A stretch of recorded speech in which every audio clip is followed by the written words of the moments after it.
Hello everybody and welcome back to Screen Stars. We're here today to bring you our review for the brand new DC superhero film Shazam. A film that we've both been looking forward to, haven't we? And we've been for the early showing this morning to watch it, so we've been really excited to see this film. And this film is directed by David F. Sandberg, who is primarily known for horror movies. He did Annabelle Creation, for example, and Lights Out. It stars Zachary Levi as Shazam. We get Mark Strong as the baddie, as he tends to play in movies. We get Jack Dylan Grazer as Freddy, and we get Asher Angel as Billy Batson. Now this film primarily focuses on Billy Batson's character, who is a 14-year-old boy who's been living as an orphan all his life. He was abandoned by his mother when he was young, and he's gone from foster home to foster home and keeps running away, keeps searching for his mum, and he finds his way he's in Philadelphia, and he finds his way to a new foster home. It's like a group home. There's loads of really nice kids there, aren't they, really?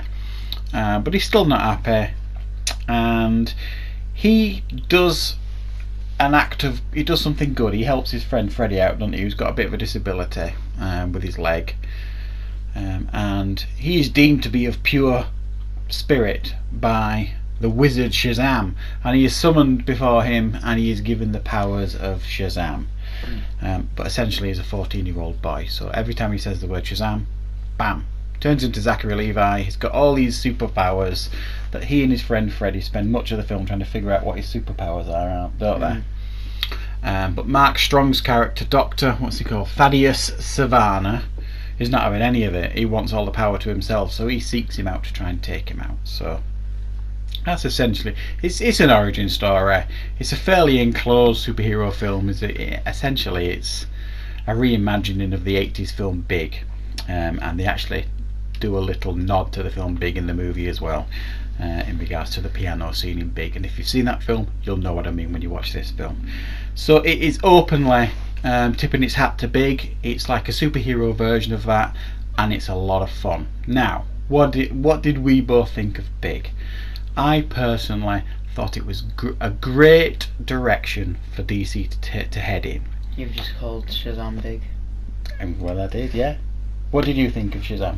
I liked it. Like, it was good, but it needed a bit of a Thor moment. Yeah. Like, you said that when we walked out. I get senses of disappointment from you about the film sometimes, and I think it's because we've been fed a certain superhero film for the last few years, and this I think tries to be a little bit different in a sense of it's the very heart of this film is that orphanage with the children. It's got a real good heart about it, this film, and it's essentially it's almost told from the perspective of a child, this film. You know, it's even when he turns into Shazam, he's basically still a child, and he's very childlike. So it's perfect casting, in my opinion, in regards to Zachary Levi, who I was absolutely delighted got this opportunity. I'm a big fan of Zachary Levi. I loved his TV show Chuck, and every year he's at Comic-Con, he does his nerd corner thing, whatever he does. He's a hugely popular guy, and I'm really pleased he got this chance, and it was perfect casting.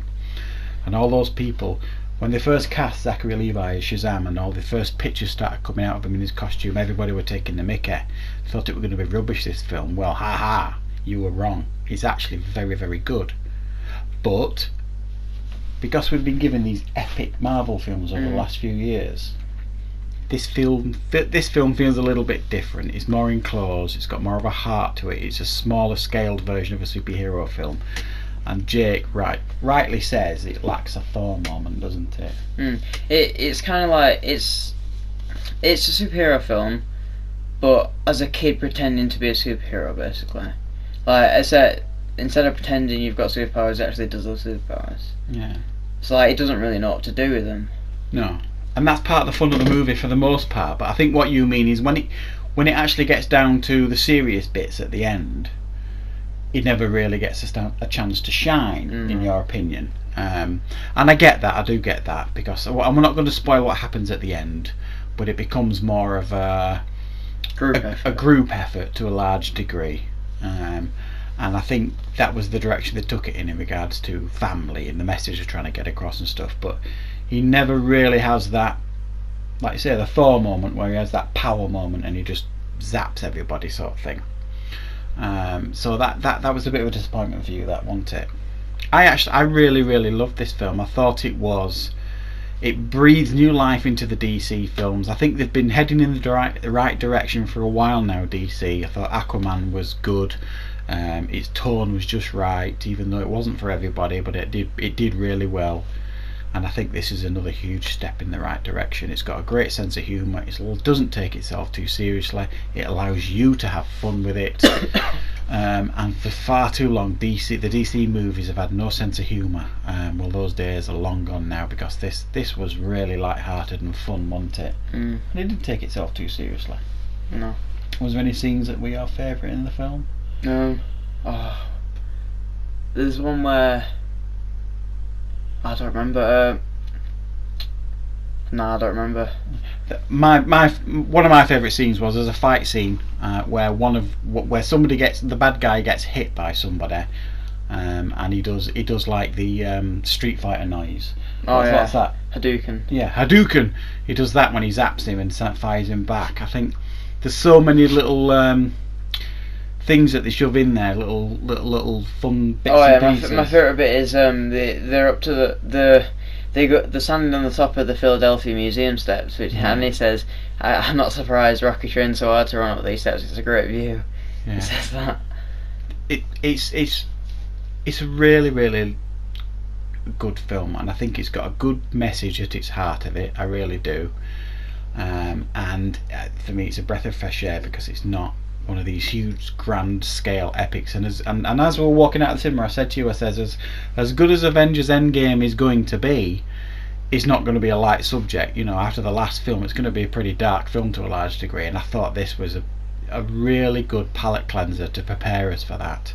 And well done, DC, keep it up. We want to see more films like this. So I'm going to give this film an 8.5 out of 10. I really enjoyed it. I thought it was a lot of fun. What would you rate this film? An 8. 8 out of 10. So 8 out of 10, 8.5 out of 10. It's certainly worth seeing. Take the kids, take the family. It's what superhero films are all about, not to be taken seriously. Loads of fun, and I don't think you'll be disappointed. So thank you very much for watching, everybody. I'll see you next time on Screen Stars. Say goodbye. Bye bye.